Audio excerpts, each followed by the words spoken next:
The life of Holy Father Hypatius Ruffinianus, commemorated June 17th.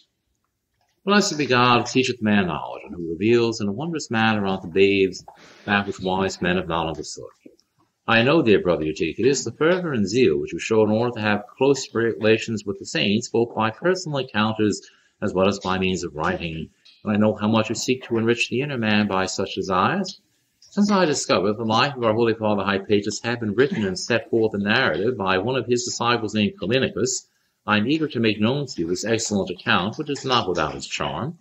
I realize, of course, that many things concerning his life and holy deeds which I learned from the mouth of the blessed Abba himself are not recorded here. Furthermore, I have ascertained that certain of his actions which I saw with my own eyes and which do deserve mention were not set down in this written account. However, I am less disappointed by the fact of the absence of these than I am pleased that the others are found herein, as these alone are a treasure which is not a trifling thing for those who wish to hearken unto and love Christ our Master. I have arranged it all in the form of a book and sent it to your charity. Quite by chance, or rather by the dispensation of Christ who rules over all, when I was passing through the Monastery of Ruffinianus, I found the book in the possession of the third abbot in the succession from the blessed Hypatius in this monastery. He who composed the written account, just as this present one, a disciple of the holy monk, in virtue of the grace which had been given him, had bequeathed to the abbot when he departed to the Lord. I have changed and corrected in it some things which, according to the language of the Syrians and the aspiration which is proper to them, seems different from our usual pronunciation, along with other trifling changes of this sort, which did not involve for me the risk of distorting the text, nor for the author a reproach on the part of the readers because of the idiom which these might convey to them. But I thought it would be audacious to change any more of that which was written by adding or taking out, for I am of the opinion that the faults and solecisms of this monk who composed this account with such great simplicity of heart are preferable, more pleasing to the readers than the unsuitable and rude corrections which, because of my worldly knowledge, I might have thought fit to make. Farewell, most reverend Father, and pray for us. By virtue of the desire of your reverence, Christ-loving priest, a desire which God has placed in you, because you are worthy of it, it is by your deeds that we are convinced that Christ has made a new Cornelius of you, and because of your faith, most pious and true brethren in Christ, being filled with the love for Christ, decided by a spiritual desire and moved by God, who repeatedly insisted that I, the servant of Christ, and implored my humbleness to describe the life of Father Hypatius for you. I have been earnest to have it sent on to you. It was rather your desire which has led me to take the light of the spiritual table and to benefit from a very great profit. You have entreated me to write for you, pious brethren, according to the measure of my strength, the glory of God and honor of the saints, who fought the good fight and pleased to God, the life of our Father Hypatius, who is indeed among the saints. With the grace of Christ aiding, I hope by your prayers to be granted from God that Christ will aid me the favor of making known the monastic and venerable life of our Holy Father. I am eager to make known to you in writing, brethren who love God, all the miracles of God which I myself saw wrought by his hands, and all that I have learned from his disciples who were before me, as likewise that which he himself recounted, glorifying God and thanking him for the precious gifts of which he deems worthy those who love him, according as it is written, I will tell of all thy wonders. I have done this so that we, and all who love Christ, reading this account and enriching our souls, may praise God, honor the saints, and being filled with emulation for their zeal for perfection, we may be earnest to imitate them, or to be heirs with them of eternal life, when the just shall shine forth like the sun. As it is written, imitate their faith, considering the end of their life. Hypatius himself was obliged, when it was necessary, to give admonitions to his disciples for the good of their souls, and he had the habit of saying often, My little children, if I were a blacksmith or a carpenter, would you not imitate me in order to learn our trade? Likewise he should become like me. Learn to fear the Lord, and thus you shall become pleasing to God. He would recommend the same thing to the monks who came from elsewhere, to friends who came to see him, to those whom he firmly established in zeal. For there likewise lived in the world many people, fervent in spirit, who earnestly were seeking where they might find a believing man who possessed the grace to convert their souls to the fear of God, according to him who says, For those that fear thee return unto me, and those who know thy testimonies, for it is needful to find a faithful man. When these people came to the monastery, and with earnestness asked Hypatius to instruct them, he would say when they insisted, For he thought it was precisely in order to save their souls also that God had brought them here. All that you ask of me, you will find in the God-inspired and holy Scriptures. But I, the unworthy one, will teach you according to my weak powers and words and deeds, as God has given me the grace to do. All the Lord gives for perfecting your souls of my own edification, or rather, the Lord himself will teach you by means of my lowliness. For what do we possess, which has not been given us from God? When he would zealously preach to us, shedding tears, he said that he himself received profit from it, and felt the greatest joy at dispensing the word of God. When he began to speak, such grace inspired him that he who listened would likewise immediately be filled with compunction and believe that he was being admonished by the Lord, not by a man. Indeed, the Lord did speak by means of his mouth. For God spoke in the person of his saint according as it is written, that I may communicate grace to those who listen. Of his teaching I shall speak later. Now it is time to describe his most holy life and most virtuous conduct in the beginning. The friend of Christ, Hypatius, built a very small cell for himself, wherein he shut himself during the great Lent. For this, the door was covered over with clay. There was a small opening in the door, through which he received his bread every 2 days. It was by this means also that he then spoke with visitors and edified them. He came out on the holy day of Pascha, and at that time a brightness shone forth from his face like unto an angel of God, full of divine grace. Immediately he took himself to the church of the holy apostles that was there. Indeed, it was in this church of the apostles that he was ordained priest, the blessed Bishop Hypatius having ordained him by constraint. And when he celebrated the liturgy, at the moment of the offering of the divine oblation, offering sighs, he called upon God with a voice so powerful, those that heard it moved to tears of compunction. All were seized with fear and instructed when, on the Lord's day, he would go to the holy apostles and give a correction to all, both by his actions and his words. The clergy likewise venerated him as a father. Several times while he was enclosed, many mysteries were revealed to him, of which he did not really wish to speak. But we would know of it in the following way. If one of the monks were tormented, beset by evil thoughts, or some other temptation, he would have this brother brought to him, by his exhortations would edify his soul. Thus it was that he said to a certain monk who came to him, "This one eats without a blessing, and he steals food." One brother was standing at the opening and affirmed that, indeed, he did it. Being put on guard by the exhortation of the saint, he corrected himself and said that he had done these things with ignorance and weakness. For Hypatius had seen that from his feet up to his neck, a serpent was wrapped about him, and that the mouth of the snake was bent toward the mouth of that brother. Likewise, often when on the holy day of Pascha he left his cell, one would see that he had piled up the pieces of bread which had been given him during the fast. He ate only a small amount of it and put the rest aside. Another time, the head servant of Hypatius, named Alchemist, was wasted away through the practice of sorcery. He came with Hypatius, entreating Hypatius to receive healing. When the servant of God prayed and anointed him with oil, the Lord healed him in a few days. Then, in his cell, he perceived the enemy of good, dressed in splendid raiment, and said to him, "Hypatius, why have you taken this man from me? It has already been a long time since he was given over to me." Hypatius said to him, "The Lord will punish you, O demon, and he will make none of your machinations. And so when will you continue fighting against the human race, dwelling in the smoke of sacrifices and in all uncleanness, having fallen from so great a glory? Will you never repent of your evil deeds?"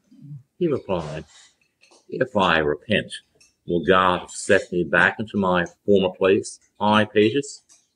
But he answered him, "You need not think of this devil. Is it not sufficient for you that the saints of God pray that he would accept you as one of the repentant sinners?" He replied, "I possess such power in this world. You tell me I should be like some sinner? Behold, well said, Hypatius." And at these words the saint began to pray, and the devil disappeared. Then did the chamberlain and his servant glorify the Lord, and giving thanks unto him, they embraced the servant of God.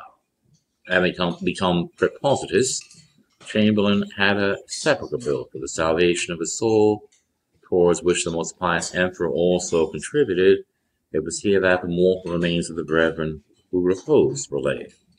And when afterwards another one had succeeded him, he consecrated himself to his own spiritual perfection. The blessed Abba Jonas also came to visit Hypatius, and after having prayed with him, he blessed him, saying, I have come to see you now, my true son, for soon I go the way of the fathers. After God, it has been you whom I ever had as my right arm, but you left me and built this monastery for yourself. And with these words, he returned to his monastery and reposed in peace. Hypatius related that once when he was in Thrace, a brother smote him so badly that his mouth was full of blood. When the ninth hour had arrived, he was struck and, filled with remorse, dared not take the blessed bread. During the meal, the Abba was informed concerning the situation of this brother. And having learned the whole matter, he called him and said to Hypatius, Give him a kiss of peace. And Hypatius said, It was only a short while ago he filled my mouth with blood, and am I now to embrace and kiss him? He told us this in order to teach us that even if it happens that someone is angry with his brother, he should be reconciled with him immediately, as the Lord has taught us in the gospel. And from the time when he came to live at that spot in seclusion, he said, When I found a piece of a broken pot, I heated water in that to soak my piece of bread in it. Such was my poverty then. At another time, when a stranger had come, and we had only one loaf of bread, I left and went elsewhere, so that the bread we had would be sufficient for the two brethren who were with me and for the guests. Having arrived there, I saw that they had already eaten, and they asked me, Have you already eaten, Father Hypatius? I answered them, Yes. And when I had returned to the monastery, the brethren asked me, Father, have you eaten? I also answered them, Yes. But when I learned that God had sent them other loaves, I confessed the truth of the matter and had something to eat. One day when we had no more bread, at midday I was sitting at the gate, and feeling very sad, I fell asleep. Then I saw a resplendent elder approach me, and I heard him say, Hypatius, are you sad because you have no bread? Get up, do not be sad. From this moment on, bread shall never be lacking on your table, neither for you nor for those who are with you. And he convinced us by saying, In truth, my sons, after that, when I have something, oftentimes I wish to give it away to the poor in order to see if the bread would be lacking, and it never was lacking, thanks to him who furnished it, in order that the scripture might be fulfilled, which says, They that seek the Lord shall not be deprived of any good thing. By laboring themselves, they gain their bread through their own labors, as well as furnishing others with bread also. And if someone should offer them a gift, they would urge that instead it be given to the poor, so that the scripture might be fulfilled, which says, These hands have ministered unto my necessities, and to them that were with me. Thus it was that in a few years 50 brethren had assembled and joined themselves to him. Hypatius taught them one by one, as well as many others, made them his disciples. They despised the world and became monks. During this first period, for example, a certain man named Aquila renounced the world with his 5 children and his wife. He placed her in a cell some distance away, where she dwelt alone in piety and seclusion. One of the children, called Benjamin, became very pleasing to the Lord. When Abba Hypatius had fallen ill and was very sick, young Benjamin, who was near him, with great exertion of soul, gave a groan and said, Lord, for the good of the brethren and the poor, take me in place of the Abba. The Abba was immediately healed, but in less than 3 days young Benjamin fell ill and reposed in the Lord. Aquila likewise led a virtuous life and died with respectable age. In the water conduit near the monastery there flowed water from which the brethren drew up as they had need. But there were some people who threw filth into the water, whether through ignorance or through the instigation of the devil, they alone know. Now the brethren became ill, and they suffered greatly from it, for those responsible continued in their evil deed. The same was saddened by this as a father would be for his own children. He fasted and prayed to the Lord Christ to give them water, or cause these treacherous and evil people to cease their efforts.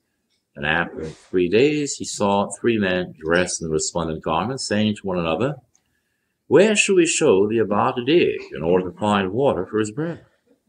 Thus one of them took Hypatius by the hand, led him to a spot, and said, Dig here, you shall find water. The next day, therefore, Hypatius took all the brethren with him, went to the spot which had been indicated to him.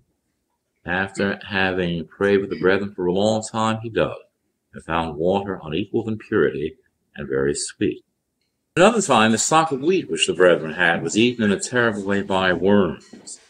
Hypatius, having understood that it would soon be lost, and there was nothing which could be done about it, had sacks filled with the wheat, and said, "Give it all out to the beggars in the streets, so that Satan will not eat it up."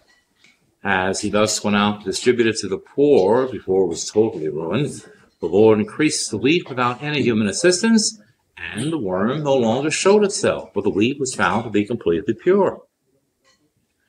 Another time, 4 slaves of the former consul Monastius ran away. They came to the monastery, wishing to renounce the word Monastius. Monastius. Hypatius what does it mean? Only worthy? Hypatius received them and made them monks. Monastius, with great haste, sent men on horseback to search for them. For one of them was of his own family. He had bestowed many favors upon him. This same one afterwards became a well-trained ascetic and was deemed worthy of the priesthood. Monastius caught one of them, named Paul. He tortured him, cast him into irons, and after having had him locked up, had him guarded by a soldier. But in the middle of the night, an angel of God came, released his chains, opened the doors, and dismissed him, saying, "Depart and save yourself." Once free, learning where the others had gone, he came to the monastery also. Now Monastius still knew nothing about the monastery. When Monastius heard of it and learned that his slaves were in the monastery, he had words sent to the saints, saying, "Return my slaves to me." But Father Hypatius said to the messengers, "Go back and tell them, I am not the one to take them God given to you. If you want to do it, then come yourself and take them away if you dare. They have sought refuge with God." Having heard this, and not knowing what to do with this news, he sent priests to Hypatius to entreat him, "Come, so that I may see you, for I desire to meet you." Seeing that he had sent people many times, Father Hypatius felt constrained to go there. Meanwhile, others counseled Hypatius, saying, "Do not go to see him, so that he might not cast you into prison and take back his men." Having met him, Monastius was very pleased, and confirmed to him with an oath, saying, "I beheld you this night, as it were, offering prayer in my house." After having begun to complain about his slaves who had abandoned him, and to make a long discourse of it, he was a well-educated man, having thrice fulfilled the office of Praetorian Prefect. He said, "I wish you to return my slaves to me." Hypatius was then surprised, as one might expect, and said to him, "But if you think in human terms, naturally, these are your slaves. Naturally, these are your slaves. But if you do not think in human terms, but rather according to God, then these are not your slaves, but your fellow slaves. If then you should take them away from God, the master of us all, what will they do to you? Will they not release his wrath against you?" Monastius admired the man of God and was astonished at his reply. He supplicated him, "Abba, say a prayer for us, bless my house and my children, go in peace and pray for us. For I no longer dare interfere with the service of God they have taken up." After thus having prayed and blessed them, Hypatius returned to his monastery. He loved the poor to such a degree that he was like a father to all orphans. For it is not possible to enumerate all those naked ones which the Lord clothed, and the hungry ones which he fed through the saints' intervention. Indeed, having only seen his face, one knew that he loved the poor. For the grace of God shone forth in him, as it is written, "Alms are a seal for a man," so that it was fulfilled which is spoken of in Scripture, "Blessed is the man that hath understanding for the poor man and the pauper, and in evil day the Lord will deliver him. May the Lord keep him and make him to live, and make him blessed upon the earth." No pauper ever left the monastery with empty hands. It is impossible to tell how many people covered with sores got healed by Hypatius' assistance. For the physicians refused to treat many people under the pretext that, being poor, they were unable to receive any aid.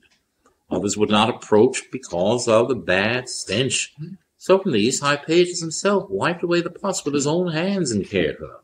He had no recourse to physicians and did not use any type of dressings whatsoever. He ignored the medical art. But praying and making the sign of the cross, he would apply poultice of boiled lentils and salt. If God gave grace, after a few days he sent them away in good health, while they gave glory to the Lord, he enjoined those who were healed not to thank him, but rather to thank God, and to glorify him who wrought miracles through the hands of his servants.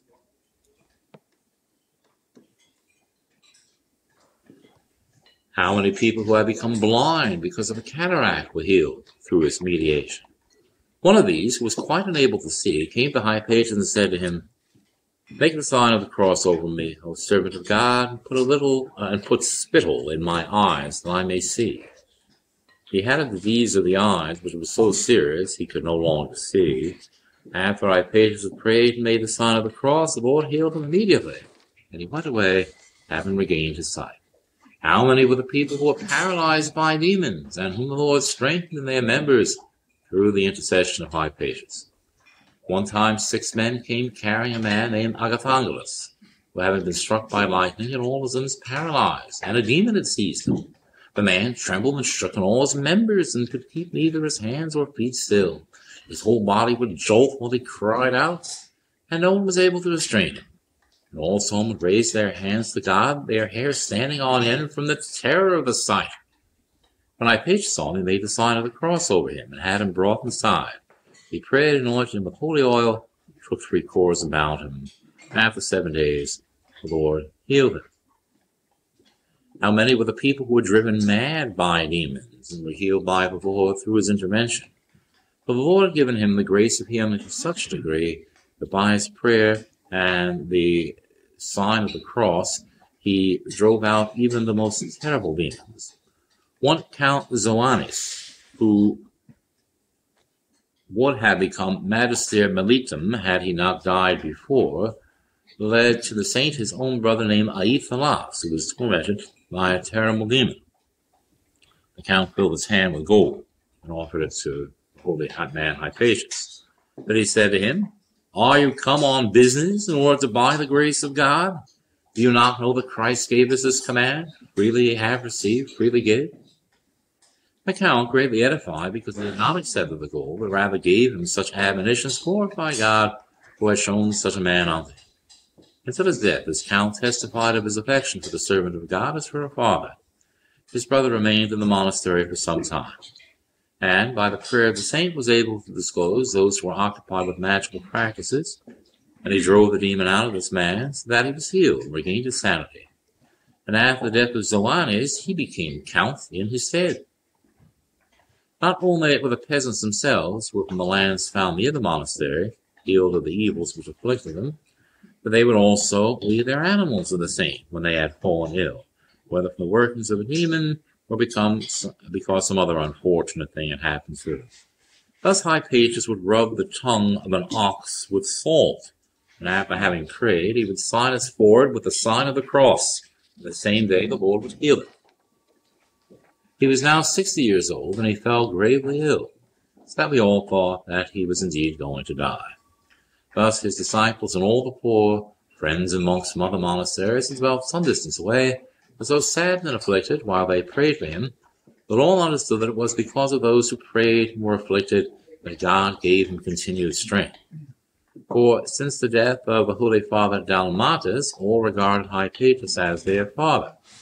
He himself told us after his healing, "In truth, my children, Satan tormented me and hindered me from the good path I was on.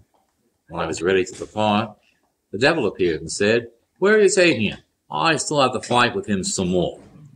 And immediately he who was carrying me away said, 'You must still do battle. Go then and care for your children.'" Thus it was that he taught us his disciples always, as well as the monks and friends who came from elsewhere.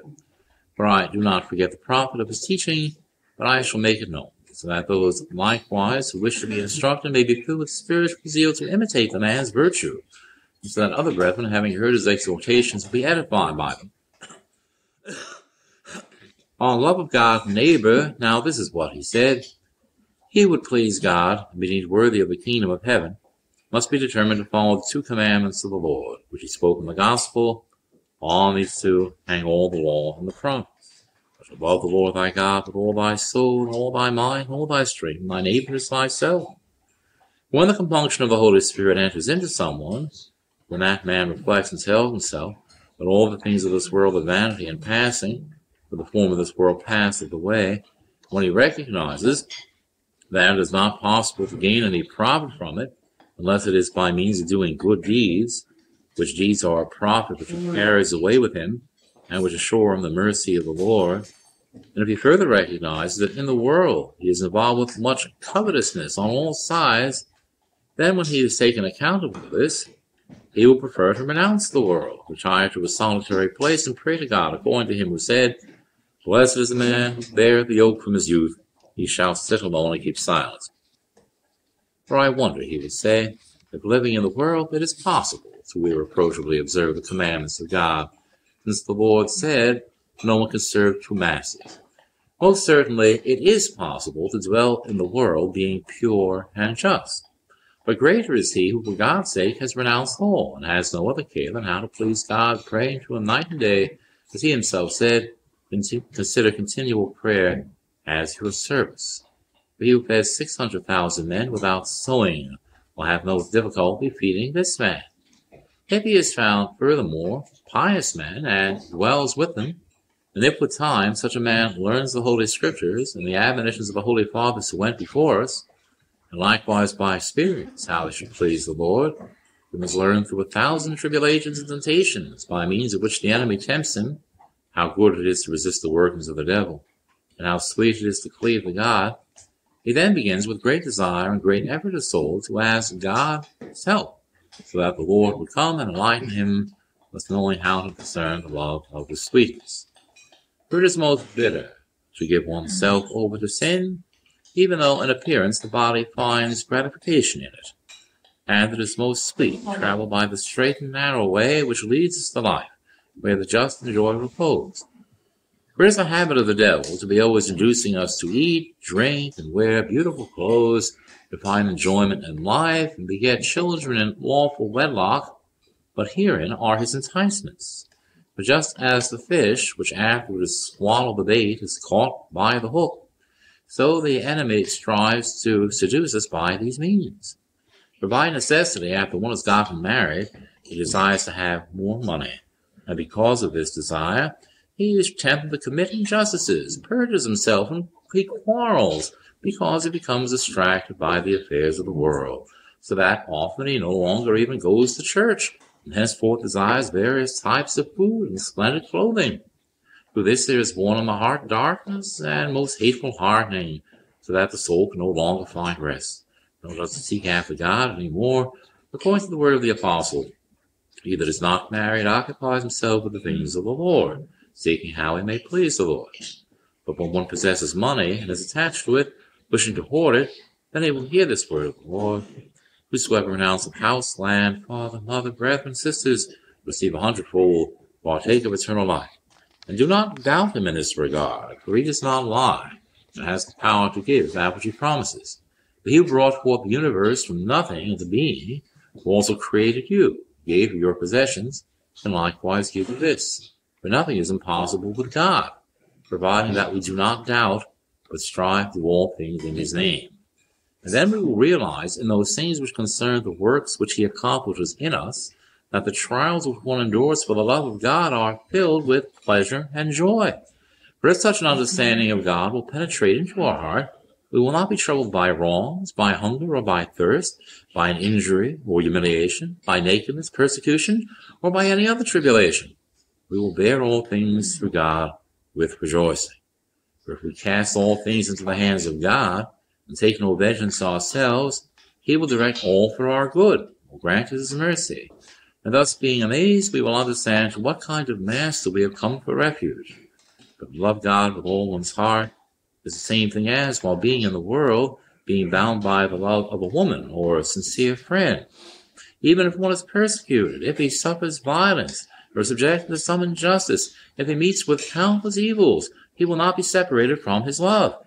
Likewise, he who possesses a desire for God is always athirst with love for God. He despises all earthly things and bears all pain with thanksgiving, and praising him, he employs all his zeal in order to accomplish his commandments ceaselessly, as he has said, Thou hast given us thy commandments, so that we may guard them diligently. Even if something should happen that is unfavorable, a tribulation, a battle with Satan or with a man, Even if one must submit to martyrdom, he bears all with joy. He does not remove himself far from God's love, or from God's commandments, according to the scriptures which say, "They well nigh made an end of me on the earth, but I forsook not thy commandments." Who desires to please him, do all that will be pleasing to God, never having enough of this. Likewise, to love one's neighbor as oneself is that which the Lord said, "Whatsoever that ye would have other men do unto you, do the same unto them." All good which we wish that another would do unto us, let us also do to our neighbor. And whatsoever we cannot tolerate from another, let us refrain from doing to others. This is to love one's neighbor, according to the scriptures, which say that he did not do evil to his neighbor. And love does nothing harmful to his neighbor, but it beareth all things. Behold indeed how much God has loved us. He swore us indeed to become man and submit to the cross in order to redeem us from the devil. If he accepts our charity to the poor and gives us the kingdom of the heavens in exchange, he accepts our charity to the poor and gives us the kingdom of the heavens in exchange. If God thus so loved us, how much should we not then love one another? For consider your calling, brethren. Consider that you have been called to enter into an angelic legion. For just as the angels daily glorify God, thus you also, while praising him with hymns, should be eager to glorify him by your works of practicing the virtues, as we have already said. First of all, love of God and neighbor, then confidence, the silence of the contemplative life, patience, detachment from earthly goods, temperance, forbearance, and uninterrupted repentance for sin. Whoever has tasted of the grace of God weeps night and day in order to know how to please God, to cross the sea of this world, and arrive safe and sound in the court of Christ. Thus be earnest to do this, so that men may see your good works, and glorify your Father which is in heaven. And that the word may be applied to you, blessed is that servant for whose sake the Master is glorified.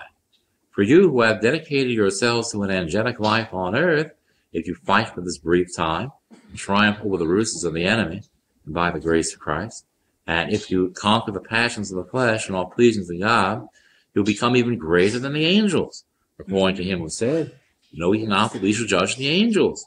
For the angels, being incorporeal, are unable to sin. But this flesh is a temptation for us. Its desires are contrary to those of the Spirit. Know then that the righteous shall shine like the sun and shall receive unutterable good things.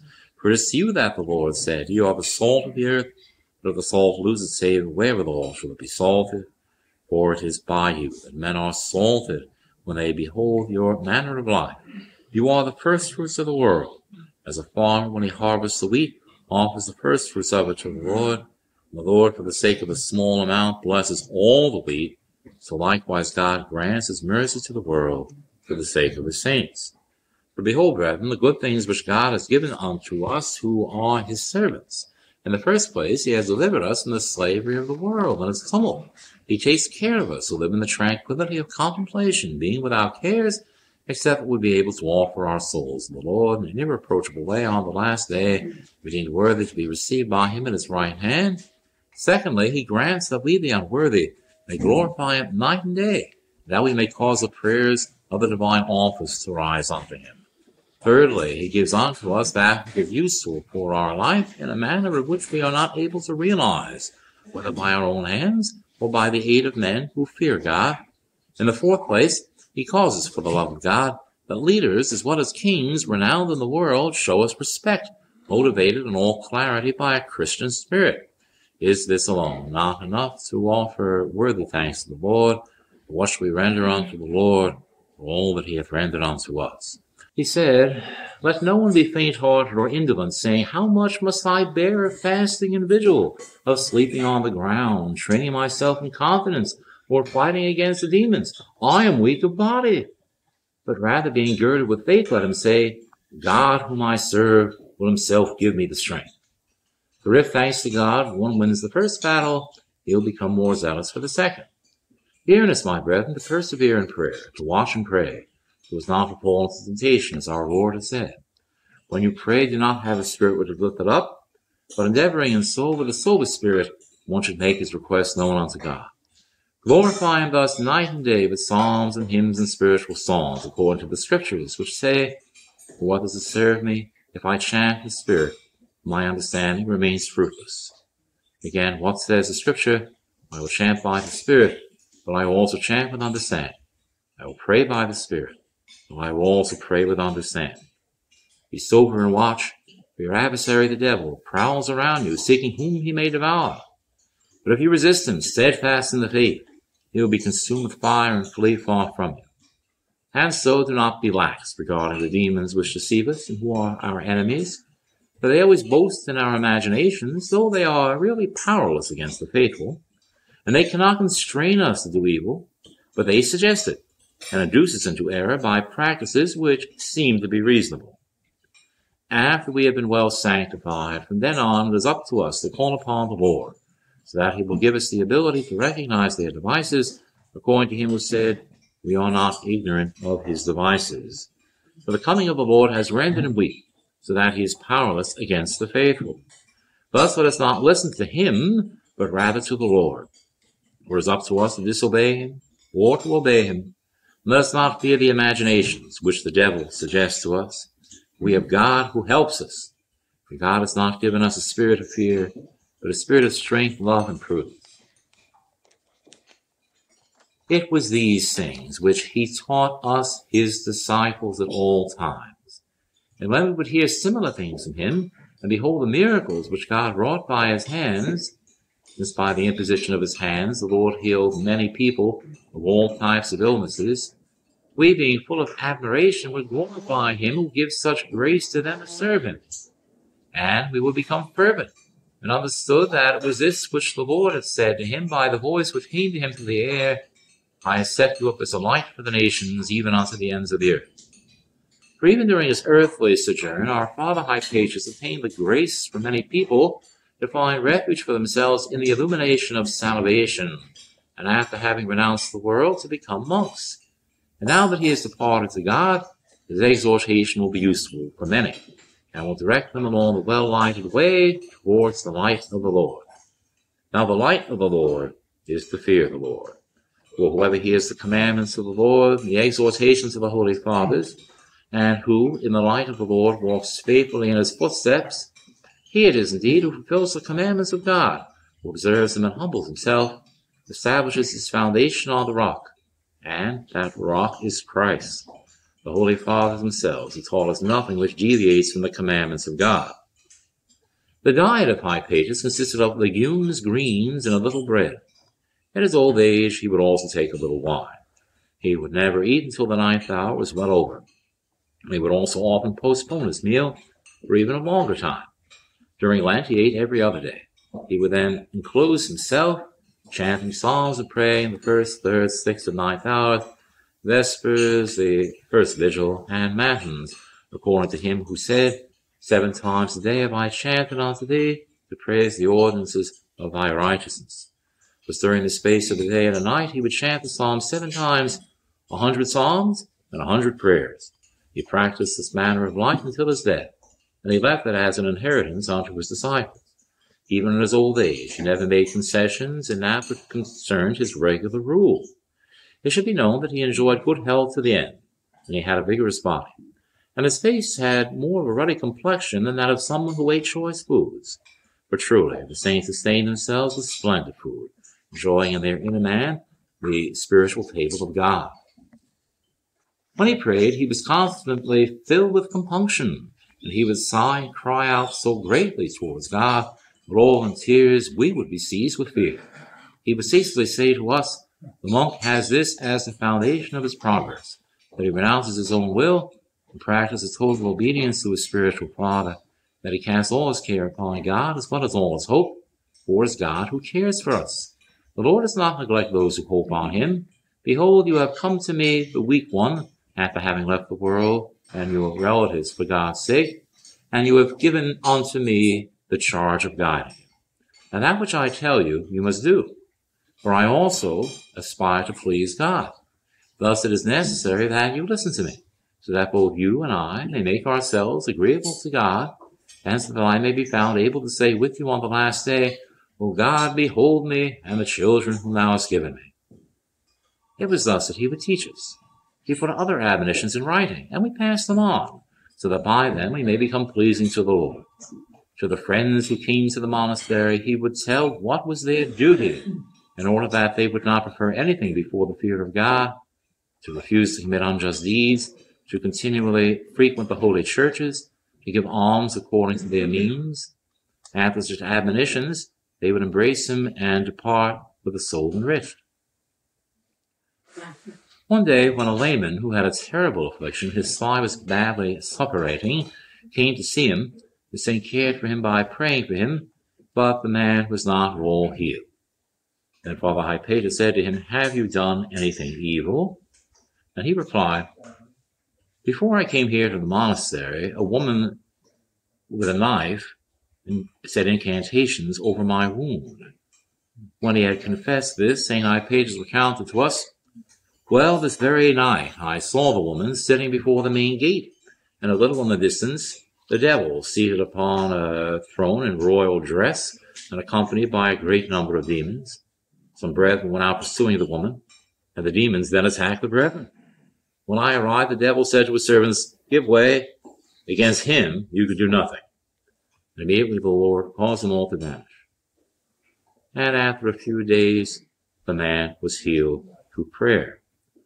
Another time, a man was brought to him whose head was so swollen that one would have thought he was seeing a mass of 3 heads joined together, covered with ulcers. He worked at the public race stadium as a groom. Hypatius thus prayed, washed him with his own hands, and cared for him. After several days, however, when the illness worsened, Father Hypatius, surprised, said to the man, "You should confess whether you have offended God. For if we had no reason, God would not have us take so much trouble over this." As he confessed nothing, that night the servant of God saw 5 demons who said to him, "Why do you wish to take this man away from us? Do not put yourself to the trouble. It is because of his wickedness that he has been delivered over to us." When the Holy Father Hypatius asked, "What wickedness?"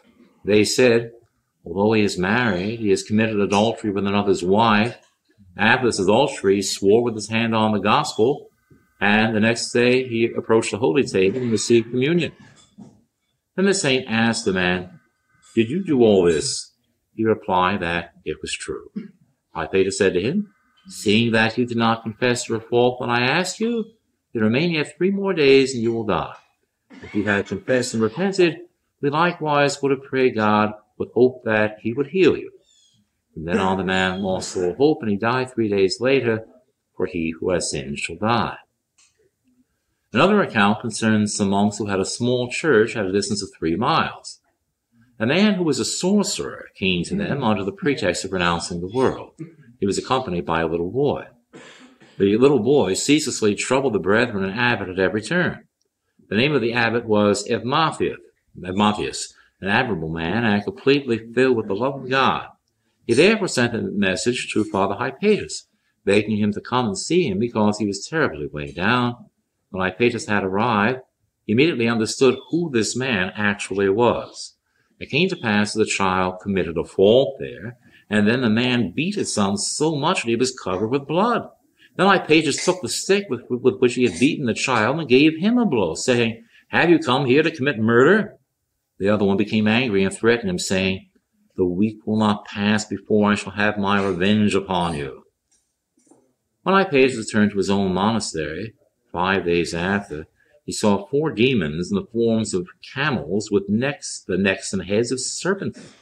But the angel who accompanied him took him and raised him up higher, and the demons, although they stretched their necks in order to seize him, were unable to catch hold of him, for he always was able to fly higher up. Finally, the angel showed him this man in the form of a slave with perfumed hair sitting at the foot of his bed. The angel said, "This is the one who sent them."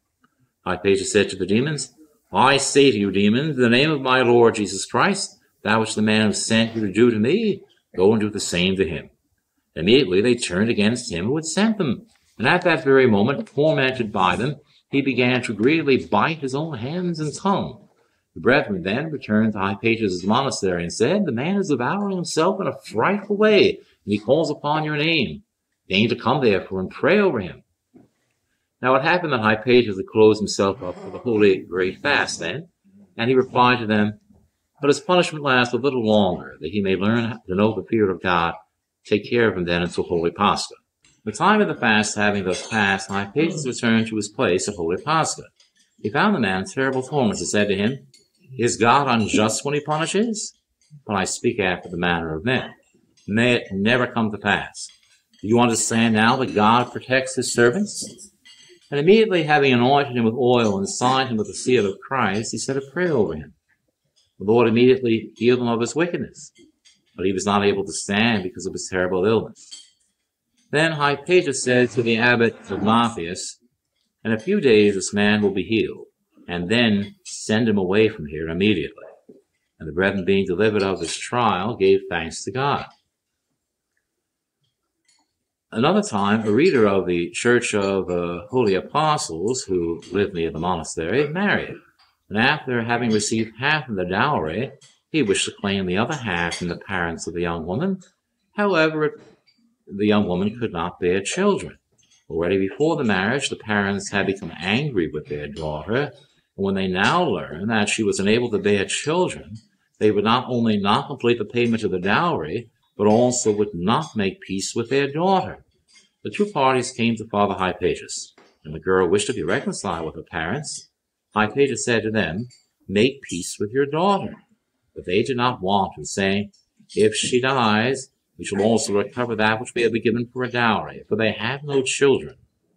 After some time, as they would not make peace with their daughter, Hypatius finally called them, and before all, having placed her in the midst, he said, I declare to you in the name of our Lord Jesus Christ, you shall conceive, you shall bring into the world a son, and you shall call his name Personus, the name of his grandfather. And she conceived, gave birth to a son, and named him Personus, for God brought to accomplishment the word of his servant. For he accomplishes the desire of them that fear him, and he hearkens unto their prayer. And according to the practice, they paid the sum which was due, made peace with their daughter, glorified God for that which had come to pass. Another time there was brought to the servant of God Hypatius a peasant named Zeno. He was terribly tormented by a demon, so much so that he no longer knew where he was. He raved and threw himself at everyone. His village was 6 miles from the monastery. In tears, his wife threw herself at the feet of Abba Hypatius. Hypatius would always say to everyone, The Lord said to the blind man, Do you believe that I can do this? If the Lord thus required faith from the one who approached him, how much more so must we sinners? If then you believe in God, whom I have served from my youth, and if you believe that through my prayer God will heal you, God willingly grants you healing. But if those who bring him to me do not possess some little faith, it is not easy for him that intercedes to be heard, because the faith of those who ask does not support his prayer. If, though, his faith supports the prayer, God hearkens unto him who prays and grants him healing. One must think that without the grace of God, a man can heal, for no one must think that without the grace of God, a man can heal another. As the Lord said, Heal the sick, drive out demons, freely you have received, freely give. It is clear that it is from God. Those who are worthy of it receive the grace of healing, and it is he himself working in them who grants healing. Behold the instructions which he would give to those who came to him in order to obtain healing, so that they glorify God, who saves those who glorify him, and who heals all illness through the intercession of his saints. Now, after having received Zeno, he bound his hands by dressing him in a sack without sleeves, so that he was wrapped up and his hands were bound within. This sack was quite sturdy. When those who were possessed in a terrible manner were aggressive to the point of striking people, they were bound up in this sack, and they were unable to attack anyone anymore, but were subdued. They were obliged to fast and pray ceaselessly. And God would heal them through the intercession of the saint. But in these circumstances, Zeno, in a frenzy, said to the servant of God, What have you to do with me, man? Why do you take away from me those that are mine? I gather them, and you wickedly scatter them. What have you to do with me? Why do you pillage that which is mine? What have you to do with those who are mine? When they heard this, the brethren smiled, all rejoicing and chanting glory to God, in view of the miracles which God wrought. For them that fear him, their zeal to serve God, sincerely increased. Then in a few days God healed him. And returning home, Zeno immediately plunged himself into the disorders of this world, and once again the unclean spirit was able to enter into him. They carried him once more to the monastery, and his state was much worse than before. He refused to take any food. Thus the saint came with his own hand, put pieces of bread into his mouth, and Zeno with difficulty received them. He remained for a time and was restored to health, but afterwards was again tormented and was brought back a long time afterwards. This happened 4 times in all. Finally the Lord healed him, and he gave thanks to Father Hypatius, glorifying God. From then on, indeed, Zeno remained in good health. The saint was very patient in sufferings, and he had pity on those who had illnesses. St. Hypatius would always read with his soul at peace, for he had great longing for the divine scriptures, and when he would find a canonical book which contained a description concerning the manner of conducting his life, he took care of it. He would hardly ever leave the monastery unless it were the Lord's Day, in order to go to the Church of the Apostles, which was close by, in order to celebrate the liturgy there, and, after the dismissal of the faithful, he would immediately return to the monastery. He had such intelligence that it seemed as if he were always inspired by God, for he had the gift to see events of the future, and by the grace of God he would foresee the outcome of them. Certain ones who were learned men renounced the world and became his disciples, and when at certain times in conversation they wished to philosophize according to the technique of rhetoric, which they knew well, he would tell them directly whether they had answered as they should, or according to the special technique of philosophy. He had zeal for God and set many regions of Bithynia free from the error of idols. For when he heard that in a certain area they worshipped either a tree or something else of this sort, he would immediately go there. He would lead the monks, his disciples, chop down the tree and burn it. And thus, little by little, the people became Christians. In like manner, Jonas, who had been his spiritual father, civilized Thrace and Christianized the people. When St. Hypatia saw that someone was neglecting the work of God, he was filled with zeal and would say to us, "My children, apply yourselves to doing God's work, so that I will not become angry. For when I am angry, I see that my prayer is not pure. However, it is good to receive a blow, so that we may recognize that we are sinners, according to that which the apostle said, 'It has been given me a thorn in the flesh, an angel of Satan, to buffet me, in order to keep me from exalting myself. For since God has ordained me to lead you his sheep, I am threatened with danger if I do not preach the word of the gospel to you, and do not teach you the way of God. I must be on guard not to become the object of reproaches like Eli, for he did not reprimand his sons Ophni and Phinehas, the priests, in order to correct them, and with them he was struck with God's wrath. Indeed, the apostle says, 'Convict error, reprimand, exhort, and he who loves his son corrects him.' Therefore you, my children, apply yourselves to acquiring perfection in virtue, while God gives you grace and patience, and when your heart resists, it is necessary to constrain it unto good, in all patience and forbearance. Abstain from all manner of evil, examine all things, holding to that which is good. For you have need of patience in order to do the will of the Lord and obtain the promise. For the kingdom of the heavens belongs to the violent, and it is the violent who conquer it." He gave such a great amount of alms to the poor and to monks who were living in need, that those who saw him would glorify God and say, "In truth he is, according to his name, the consul of Christ, and Christ provides for all by him." For once a famine was about to come, and he saw himself at night distributing bread to the poor, and he saw the angel of God, who always accompanied him, say to him, "Guard the reserves above, for a famine is imminent, and then distribute them to the poor." And right away the next day he called together his friends, and with the money which he borrowed, he was able to gather provisions of pulse and wheat, bought at a cheap price. In less than 10 days, food became scarce, much so that one could no longer even find half of the merchandise which had been on sale up till then. The famine lasted 3 years. The entire population of the countryside, suffering from hunger, depended on God and on Hypatius, especially during the winters. The pious monk ordered the pulse to be cooked and to gather together at the 9th hour. This involved about 500 persons.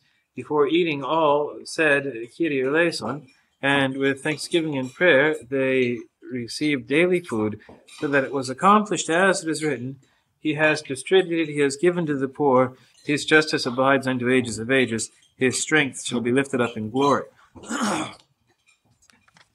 Likewise, one reads in another place, To him who believes all the treasures of wealth, to the disbelieving not even a noble. When someone finding something good for himself in his words and taking profit for his life from it, wished to openly proclaim him blessed, he would find this disagreeable, and say to him, If you have seen something good, my brother, this comes from God, but all that you have seen that is otherwise, this is from me. Thus glorify God, give him thanks, and proclaim no man blessed before his death. For as long as we are in this flesh, we are subject to anguish, and to the fear that, being men, we might commit faults and offend God. Therefore let no one before his last day vaunt himself or be careless, but rather it is with fear and trembling that we must work for our own salvation with God's help. Thus also, if a very rich man endowed with wisdom and love of God desired to build a martyrium in the environs, he would wish to have clergy there who were disciples of Hypatius, saying, Those there are truly crucified. These people would often entreat him to grant them these disciples, but it was not easy for him to give them to them. When Nestorius came from Antioch in order to become bishop of the brilliant imperial city of Constantinople, he was brought there by Dionysius, who had become Magister Militum per Orientum. St. Hypatius saw in a vision at the moment when Nestorius was approaching the city that in the holy church of this capital some layman installed him upon the throne. And immediately a voice announced, In 3.5 years the tear will be uprooted. Thus Hypatius began to say to certain persons, and particularly to the brethren, I have anxiety because of him who has come, my children, for I have seen that he will turn aside from the faith, but he will only reign 3.5 years. Thus, when he passed by the monastery, Nestorius did not wish to go and meet the saint. He had accidentally learned that what had come to pass, although he had the custom of making visits everywhere and to all the abbots during his journey. When he had entered the capital and had become bishop, he immediately sent clergymen to Hypatius with the message, Go say to that dreamer, I shall reign for 20 years in the city, and where are your dreams? Hypatius replied to them, Say to the bishop that if it comes to pass as I saw, it was a revelation. If not, it was a dream, and I have believed it as it happens with men. Thus embarrassed by the answer which they brought back to him, some time after, Nestorius again sent other people in order to entrap him in certain of his words. But after having tempted him with troublesome and useless questions, they were not only unable to trap him in his words, but they left him filled with admiration, having understood that he possessed great intelligence. It was for this reason that Nestorius left him in peace and did not send anyone else to him. The 3 years having passed, little by little the evil treasure of his heart began to show itself, for in his sermons he said abominable things about the Lord, which were to fall again upon his own head, and which are not permitted for us to repeat. This evil man did not know the Holy Scriptures, which say, Who shall declare his generation? And do not search into things too deep for you. When he understood that Nestorius held opinions contrary to those which should be acknowledged, Hypatius immediately, in the Church of the Apostles, erased his name, so that it should no longer be pronounced at the oblation. When the most pious Bishop Eulalius learned this, he was anxious about the outcome of the affair, and, seeing that it had been noised abroad, Nestorius also ordered him to reprimand Hypatius, for Nestorius was still powerful in the city. Eulalius spake thus to Hypatius, Why have you erased his name without understanding what the consequences of it would be? Hypatius replied, From the time that I learned that he said unjust things about the Lord, I have no longer been in communion with him, and I do not commemorate his name, for he is not a bishop. Then the bishop in anger said, Be off with you. Make amends for what you have done, for I shall take measures against you. Hypatius replied, Do as you wish. As for me, I have decided to suffer anything, and it is with this idea that I have done this. Now, when Nestorius had left for Ephesus, and the council had assembled, on the day when he should be deposed, Hypatius saw that an angel of the Lord took hold of St. John the Apostle, and led him to the most pious emperor, saying, "Say to the emperor, pronounce your sentence against Nestorius." And he, having heard this, pronounced it. Hypatius made a note of the day, and it was verified that he was deposed on that very day, the 3.5 years having passed, as the Lord had foretold to him. And some days later the decree of the deposition was brought. It was read in the presence of all the clergy and people, Eulalius and Hypatius being in church. Another time again, the prefect Leontius sought to re-establish the theater of Chalcedon, the Olympic Games, which the ancient emperors and Constantine of eternal memory had abolished. When therefore Hypatius had heard the news, he showed forth such an impetuous zeal, that with groans and tears he cried out and said to God, "O my Lord, shall I see in my lifetime idolatry to flourish again? Do not permit this, Master." And immediately he said to the brethren, "If anyone is too faint-hearted to die for Christ, then let him not come with me." About 20 of the brethren followed him, and they went directly to Bishop Eulalius. When the bishop asked him his purpose, he said to him, "I have heard and I have learned that manifestations of idolatry are to take place at the Olympic Games not far from us and from the Holy Church of God, and I have decided to die in the theater rather than permit this to take place." But on this occasion again the bishop resisted him, saying, "You simply wish to die, whereas no one is constraining us to sacrifice. You, since you are a monk, go and sit yourself down and keep quiet. For this affair concerns me." Hypatius answered back, "Although it is indeed your affair, but you have no care for it, I myself have come in order to expressly affirm in the presence of your holiness that tomorrow, when the prefect has taken his place as president, I shall enter with a crowd of monks, pull down the prefect from the height of his seat, and prefer to die thus for Christ, rather than to permit, while I yet live, that this thing should be done. For I have seen that the Master is outraged by those who organize this, and by the Christian people who, through ignorance, err and worship the idols." In other occasions also, and often, the bishop treated him with arrogance and humiliated him. But Hypatius immediately ran to the archimandrite, saying, "Fight with me that we may proceed against the devil. If not, let us die for God." All rejoiced and obeyed him as a father. When Leontius learned that the monks had made an agreement to oppose him, he claimed an illness and returned by way of the other shore to Constantinople, having done nothing of that which had been proposed. Indeed, because Hypatius had decided to fight, the Lord destroyed the plans of those who meditated malignity. Bishop Eulalius, on this occasion and many other times, understood that Hypatius was crucified, that he did all for God, and that he was led towards that which was good by God. From that time on, he showed him great honor and revered him almost like a father. For this bishop was a most pious man, who led a very worthy and strict life. Hypatius had manifested such zeal in the affair of the Olympic Games that he wished to know in what the evil of this institution consisted, for he knew of it only partially through hearsay. As he therefore reflected on the matter, God sent a man named Eusebius to him, who was well informed about the question. This Eusebius then said that the Olympic Games were an extremely formidable festival of Satan, the most perfect idolatrous folly, the corruption and ruin of Christians. He gave him a description of them in writing.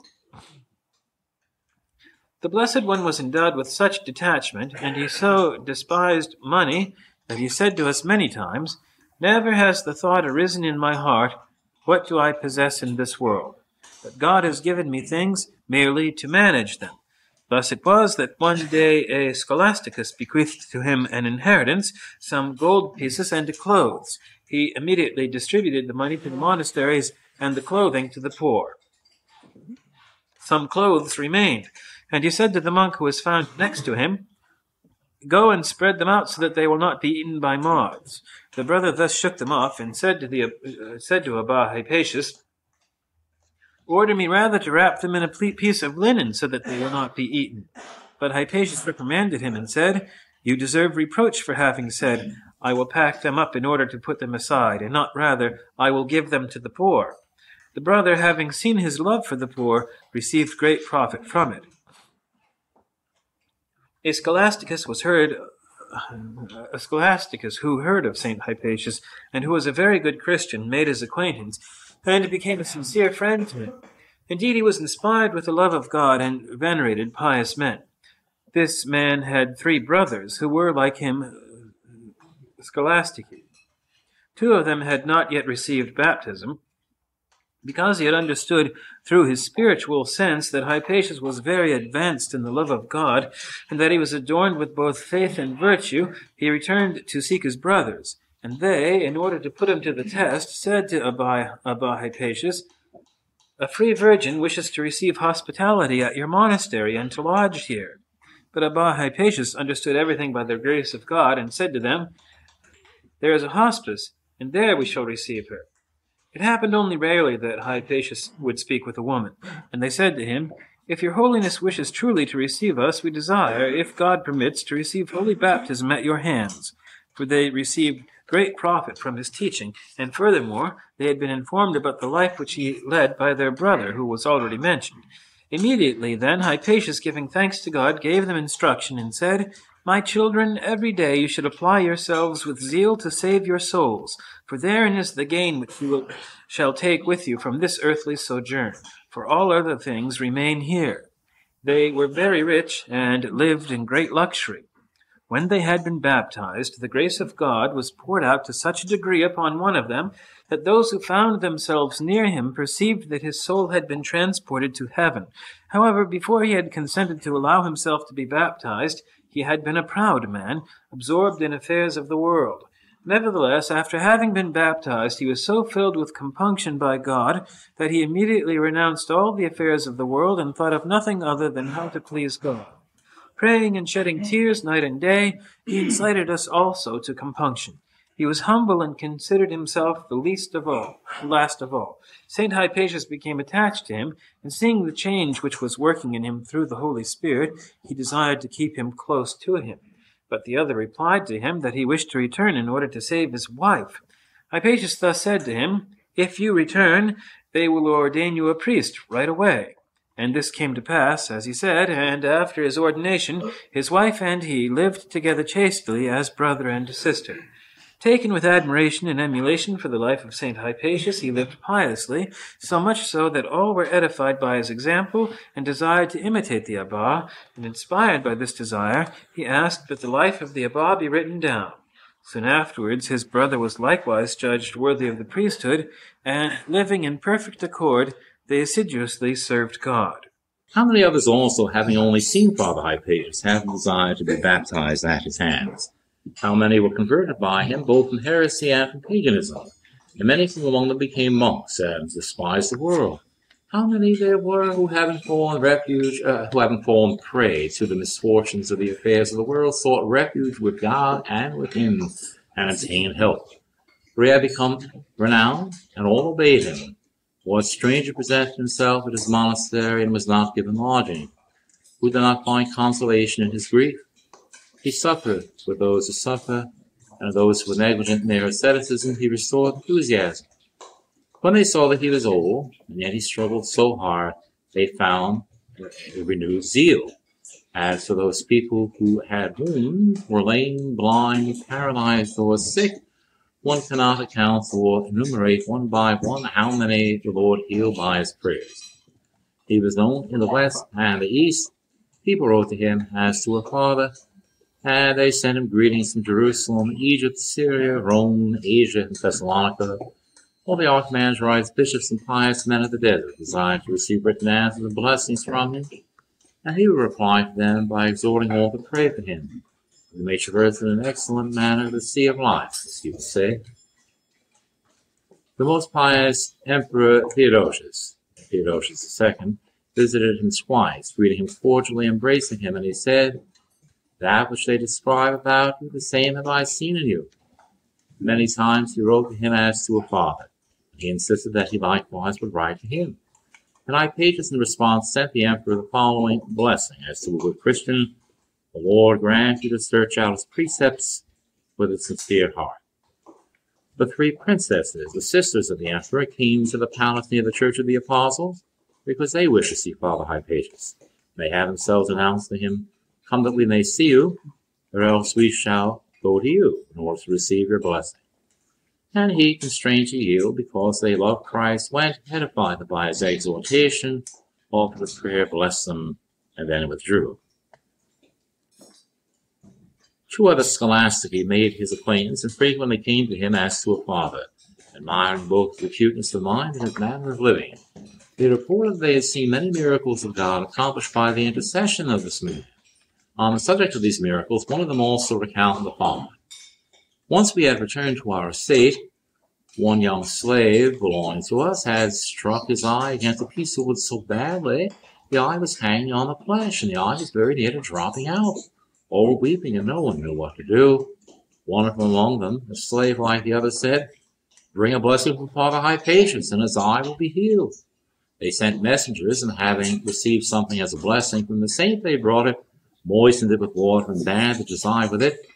And on the morrow they removed the bandage. They found the eye healthy and intact, like the other, and all glorify God. And others often recount how, when they found themselves far away and fallen into danger, the Lord saved them by the means of the blessing of St. Hypatius. There was a man who one day suffered shipwreck. When he had reached safety with some other people, the cargo of the ship had perished completely. Two of the sailors were able to grab 2 packs of silk clothing, and they asked to whom they belonged. Then the man said, "Unwrap them. If you find things that were given as a blessing by Abba Hypatius inside, then they belong to me." And they unwrapped them, and indeed found the blessings inside. Glorify God, for except for one article, the clothing were not wet. In the monastery there was a stable where post horses were kept. A demon found its way in and began to slay the horses. The chief of the stables came in tears and threw himself at the feet of Father Hypatius. He blessed some water, and he gave it to him, saying, "Sprinkle this in the building and on the horses." He also gave him a blessing in writing, and said to him, "Suspend this in the building, and the demon will flee away." The man went away and did as the saint had recommended, and not one more horse died because the demon fled. Many of the peasants were terribly tormented by a demon which entered into the houses, and sometimes would kill a cow, other times a sheep. The peasants came immediately to him, lamenting, asked that he would come and pray. When he had come and said a prayer, the Lord healed him. A long time after Nestorius had been banished, some dignitaries, clergymen, and pious ascetics came in order to ask him if it were possible that Nestorius would return to Constantinople, as some were saying. But he said to them, "If it is the time of Antichrist, then it is necessary that Nestorius return to Constantinople. But if it is not the time of Antichrist, then neither is the time for Nestorius to return to Constantinople. For the doctrine of Nestorius is a preparation for the coming of Antichrist. Indeed, my brethren, I am ashamed of the impiety of those who preach his ideas, and have vain illusions about that which men cannot understand. The insolent ones, the arrogant ones, who meddle with things they have not seen. Behold, such are Nestorius and his followers. The wrath of God hangs over them, and their perdition will not be delayed, if they are not converted and repent of their impious error. But as for us, let us walk upon the path of the truth, the eyes of the Spirit illumined. We shall hold to the faith which the apostles transmitted to us, worshipping a single God in 3 persons. One is the will, one the power, one the divinity, one the reign of the Father, the Son, and the Holy Spirit. And the incarnation of the only Son is true, who became man of the Holy Spirit, and the Virgin Mary, according to the pious tradition of the Fathers, who showed himself to us in the flesh, who accomplished divine and incredible miracles, who suffered the pain of the cross for us in the flesh and died, and raised up us who are full of sins with himself, and led us to the original blessedness. These then, when they heard this, rejoiced and embraced him, for they had been so well instructed. One time on the Lord's Day, he went to the holy apostles. There he found a strange woman who, tormented by a demon, he cried out and said to him, adjuring him, "What have you to do with me, O Hypatius? Do not torture me." She went to the porch, dropped down, and stayed there until the dismissal of the faithful. As soon as he went out, he signed her with the sign of the cross and said a prayer. She threw herself at his feet, and all of a sudden became peaceful. She arose and came to herself. God had given her healing by the imposition of the hands of the saint. Another time, a young man named Alexander was brought by his father, who was crying and beseeching the saint on behalf of the son. Hypatius said, "Let him stay in the monastery." Although he stayed there 40 days, the demon which dwelt in him did not desire to leave him. But finally, after prayer of the saint, the demon went out, crying in a loud voice. Another time, a young man named Stephen was brought by his mother. He was tormented by a demon in a most atrocious manner. He was unable to remain in one place, but wandered about, or to give himself over to committing improper acts. He was so strong that he could overcome 10 men, and broke the chains which were placed upon his hands as if they were pieces of wood. After having stayed some time at the monastery, he was healed in the prayers of the servant of God. And so he departed, but fell again into the futile disorders of youth. For this reason the demon returned to him. Once again he was bound and brought to the saint. God again healed him through the intercession of the saint. He did this a first, second, third, and fourth time, so that a period of 4 years went by. Later, the demon even attempted to cause him to commit a murder. When the brethren were taking their midday rest, he lifted up a heavy stool and would have struck a blow at their heads with it. The Lord did not permit him to do it. The Lord watches over the life of the saints.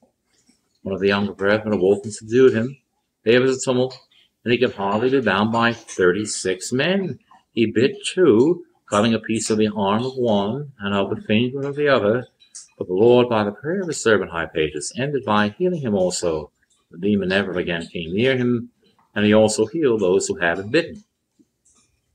Similarly, a peasant named Shripham was brought, who had a leg with gangrene, that he might be cared for by the saint.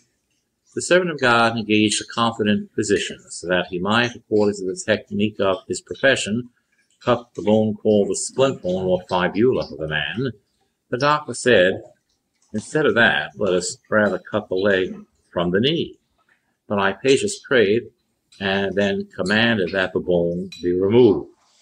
Then the doctor took a piercer and mallet and struck the bone so that it cracked. Tormented by the pain, the peasant said, "What are you doing to me?" The doctor said to him in a humorous manner, "Well, we're making you a little leg without a bone." And when they had removed the ankle bone, a short time later the Lord healed him. He had a foot without bones, but he walked like everyone, got through more work than any of the others. He was not impeded by anything, but all saw and glorified God. Another time, the brethren were digging in a pit 2 fathoms deep. They lifted up a huge rock. In order to lift it, it took all the strength of 8 men. When they had set it down on the edge, it fell and knocked 2 of the brethren to the bottom of the pit. Abba Hypatius was present. When he saw this happening, he cried out in a loud voice. At the instant that the brethren fell, "Blessed be the Lord." And neither of the 2 brethren were even bruised in the least by the rock. Only one of them got his clothes wet. For there was water in the pit. And it was for this reason that they were digging and found the rock. They were seeking water in order to be able to irrigate their garden. Another case concerned a man who filled a civil post, secretary to the prefect named Hypatius. He was a pagan, a man found between the 2 ages, that is, the paganism and Christianity. Desiring that the man should be saved, God arranged things so that he lost some documents from the archives. Now he had heard about Father Hypatius. He came to him, threw himself at his feet, and said, "Pray that the documents be found, and I shall believe in your God. But if they are not found, I shall take the flight, or do whatever is possible and necessary, so that I may not be put to death by the sheaf." However, Hypatius exhorted him with encouraging words, and after having prayed to God, he said to him, "Go, you shall meet a man who will tell you that documents have been found. Then immediately do as you promised God and become a Christian." When he had walked 3 miles, and was already at the point one made the crossing of the Bosphorus, he learned that the documents from the archives had been found. For his assistant had hurried to follow him, thinking that he had fled, and having caught up with him, he informed him that the documents had been found. Overflowing with joy, he returned to Hypatius, giving thanks to the Lord. And he not only believed in God and was baptized, but he also renounced the world. Indeed, he made his friend the head of the Bureau of Archives, and himself led a holy and pious life. He became guest master, and every day he received the strangers, both monks and poor folk in large numbers. With that which God had given him in his civil function, he was able to distribute to the poor.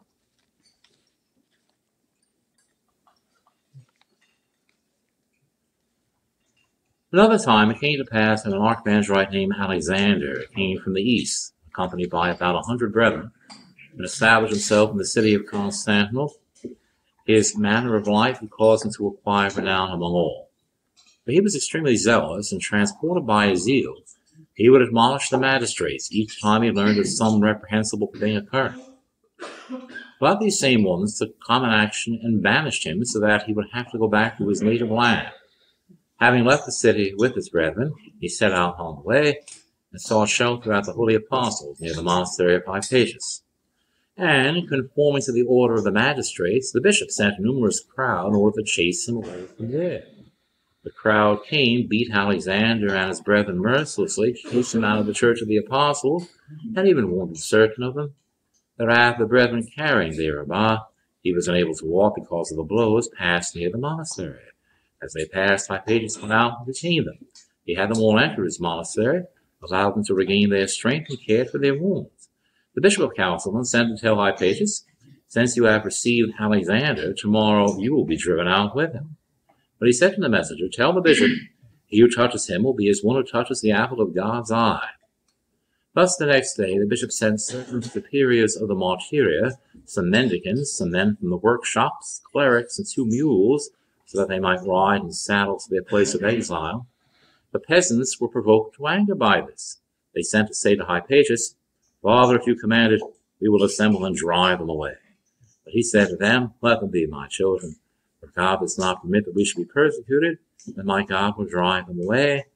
When then all the brethren were ready, and each one was to take at least a book as a blessing for the journey, behold, an officer arrived on horseback from the palace, having learned what was taking place, and entered in among the crowd, saying, "Give me a notary and paper. Let me have your names. The empress has sent me to learn who are they that are driving away the servants of God." Immediately upon hearing these words, they covered their faces and fled. There was not even one remained.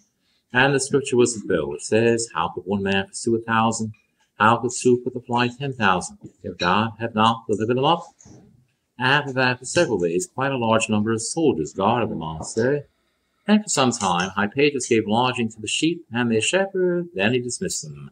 They departed, giving thanks. They built a very large monastery at a distance of about 15 miles in a secluded spot where 300 ascetics dwelt, glorifying God ceaselessly. It was there that the monks of the monastery of the Unsleeping One dwelt. Through the prayers of our Holy Master, our Lord Jesus Christ, and God.